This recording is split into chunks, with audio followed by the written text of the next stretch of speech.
Hello বন্ধুরা, আসসালামু আলাইকুম। তোমরা সবাই কেমন আছো? আশা করি ভালো আছো। আমিও ভালো আছি। আজকে আমি পটল আর লাউয়ের ছিলকা একসাথে ভর্তা করব। পটল তারপর লাউয়ের ছিলকাগুলো ভালো করে ধুয়ে পরিষ্কার করে নিয়েছি। এখন আমি সিদ্ধ বসিয়ে দিও একটু লবণ দিয়ে আর একটু পানি দিয়ে, ঢাকনা দিয়ে সিদ্ধ বসিয়ে দিব। সিদ্ধ বসিয়ে দিলাম। মরিচগুলো টেলে নিব।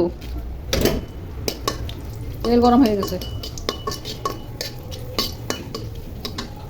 মরিচ ভাজা হয়ে গেছে। এখন রসুন কুচি দিয়ে দিব। রসুন কুচি দিয়ে একটু ভেজে নেব। এখন পেঁয়াজ কুচি দিয়ে দিব। একটু ভেজে অল্প আছে ঢেকে রাখবো। পেঁয়াজ রসুন কুচি ভাজা হয়ে গেছে। এখন লাউ পটলের ছিলকা ভেজে নিব পেঁয়াজ আলুর সাথে, পেঁয়াজ রসুনের সাথে। সিদ্ধ করা লাউ আর পটলের ছিলকা এখন দিয়ে দিব। দিয়ে অল্প আছে ভেজে নিব।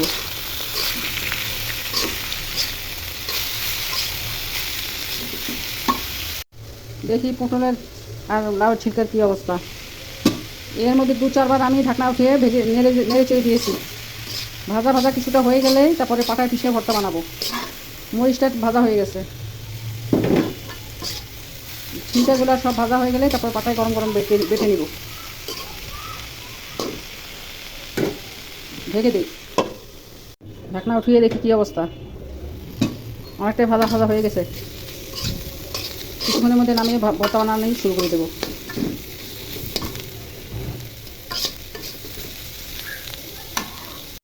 শিলপাটা ভালো করে ধুয়ে পরিষ্কার করে নিয়েছি পানি দিয়ে। এখন শুকনো মরিচ দিয়ে দিব।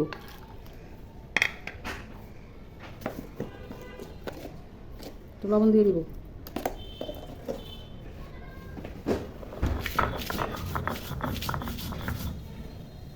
মরিচ বাটা হয়ে গেছে। এখন ছিলকাগুলো বেটে নিব।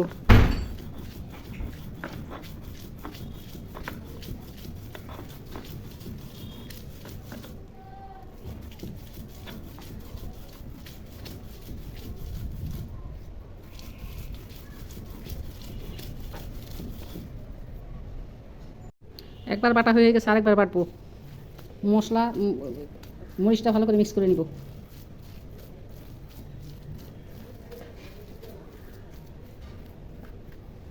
এখন আরেক বাটা দিব।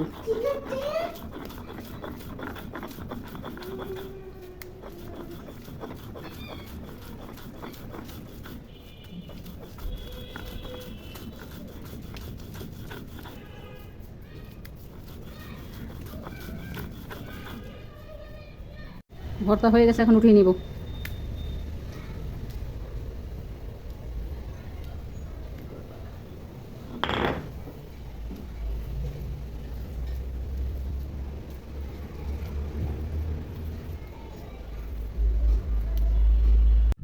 ভর্তা হয়ে গেছে। ভর্তা বানানিটা কেমন লাগলো তোমরা জানাইও। আমার ইউটিউব চ্যানেলটা সাবস্ক্রাইব করো, একটা লাইক দিও, আর ফেসবুক পেজটা ফলো করো। নতুন কোনো ভিডিও নিয়ে আবার আসবো। খোদা হাফেজ, বাই বাই।